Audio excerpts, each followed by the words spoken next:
Dinner is ready. You're late. Parating na si Auntie. Sorry, Hana. Traffic eh.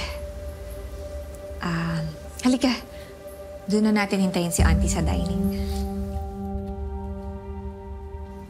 Han, bakit?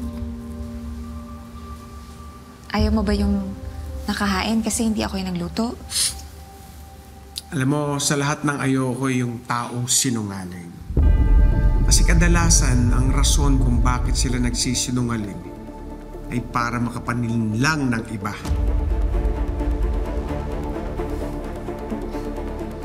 Ano ba yung sinasabi mo? Bakit ka nakipagkita kay Victoria